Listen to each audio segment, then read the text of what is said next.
I want to talk to you in this series of Are We in the Last Days or the Coming of the Lord? So many people are concerned right now about this, and in this time and season that we are facing this beautiful time of solitude, but so many people feel isolated and quarantined, and everybody's ready to get back to whatever it is that we're supposed to be getting back to.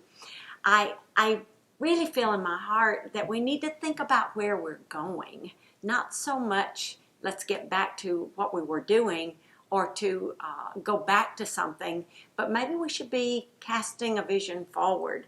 And I just want to talk to you about what has been prepared for you in heaven.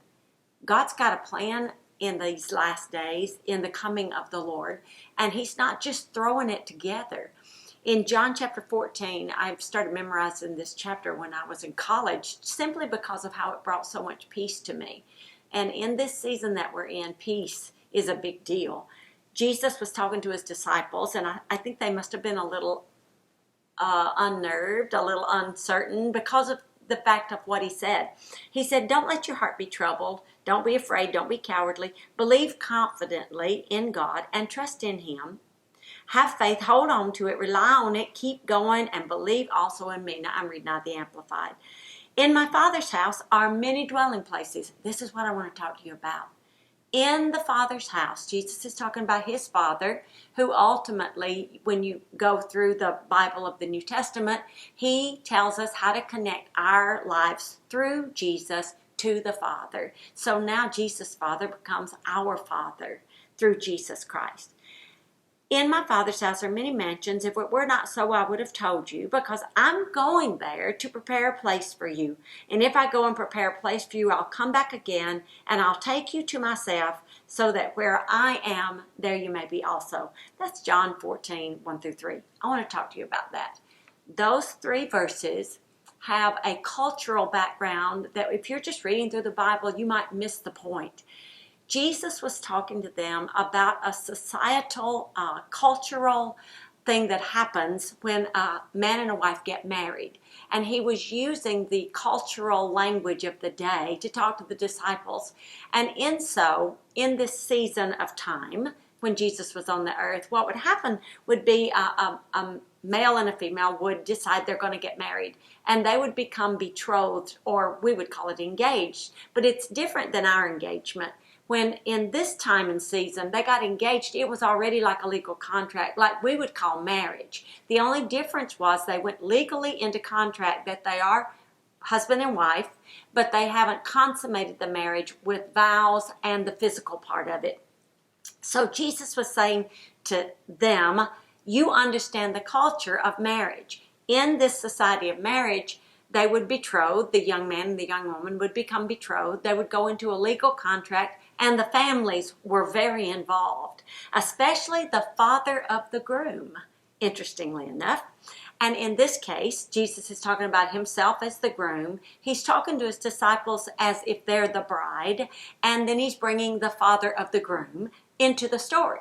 So what happens in the story is then the bridegroom, in that time of weddings, would go away and he'd start building the house. The bride would go back to her family, and she'd start being trained to be the wife. She would be trained to take care of the house and to clean and to cook, and how she should take care of her husband, and so forth and so on. And while she's in preparation, the bridegroom is building the house. Now Jesus tells the disciples, in my Father's house are many mansions. If it were not so, I would have told you. I'm going to go there and prepare a place for you. He's talking like the bridegroom. He says, I'm going to go in front of you. I'm going to prepare a place for you. I'm going to come back and get you.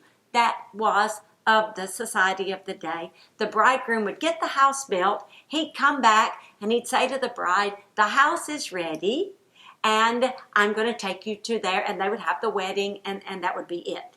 They would be husband and wife, and they would consummate the wedding through the wedding vows, and then through their physical relationship, the marriage would be consummated. Now, in this case, Jesus was saying to the disciples, I'm going to go away. They start freaking out on Him. But what I want you to focus out on in here, this particular story, is that Jesus promised them, like the bridegroom, I'm going to go in front of you and I'm going to make a place for you because I know you. We're already legally in contract together. We're already legally married. We're in covenant. I'm not going to forget you. I'm going and I'm going to prepare a place for you. And then I'm going to come back and I'm going to get you. And that's what we call rapture. That's what we, the church, call the rapture. Jesus promised, I'm going to come back, I'm going to get you, and I'm going to take you with me to the house that I've prepared. Now, the part that we don't always relate to this or put it together is in Acts. In Acts chapter 3, it talks about how Jesus is held back by heaven. Now, why would that be a very important part? Because in that cultural day, the bridegroom would go away and he'd start building the house. And if he got up 4 walls, he would tell the father, I'm ready to go get my bride. Why? Because he wanted his bride.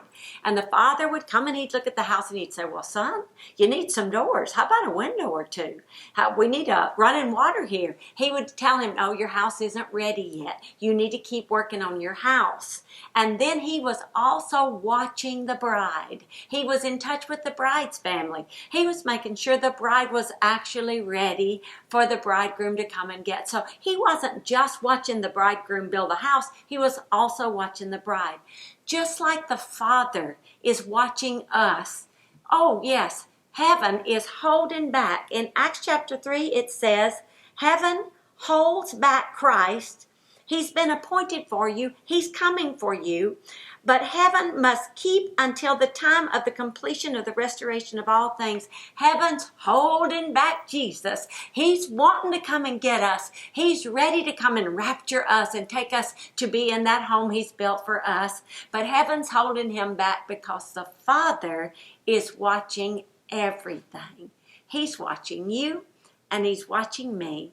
He knows the times and the seasons, and he knows the exact appointed moment when Jesus must come and receive us who are looking for him, who are preparing for him, who are making ourselves ready for him.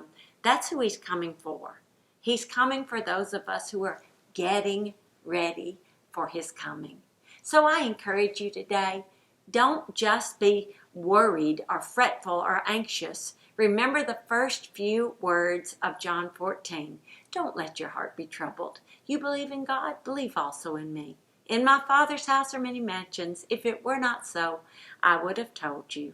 I go to prepare a place for you, and if I go, I'll come again and receive you unto myself, that where I am, there you may be also. What's your part? Just be ready. Jesus is coming. Look for him. Prepare yourself. Make yourself ready to be his bride. How do you do that practically? Spend time with him every day. Pray. Listen more than you talk when you pray. Listen for his voice, that still small voice that leads us and directs us and guides us throughout the day. Experience his peace. Understand when everybody else is losing their head, you can keep yours. You don't have to go crazy all around you. Enjoy this time of solitude and look at it as a time of preparation. God is preparing us and allowing us to get ourselves ready for his coming. So what's he doing? He's building you a house. Oh, it's going to be a mansion, some translations say. So no matter what you've lived in here, you can be assured you're going to get to live in the Father's house in your own mansion when you get there. I hope you are ready. If you're not, all you have to do is ask Jesus to be your Lord and your Savior and start reading your word and praying and listening to the Spirit of God and spend time with him every day. Jesus is coming. Let's get ready.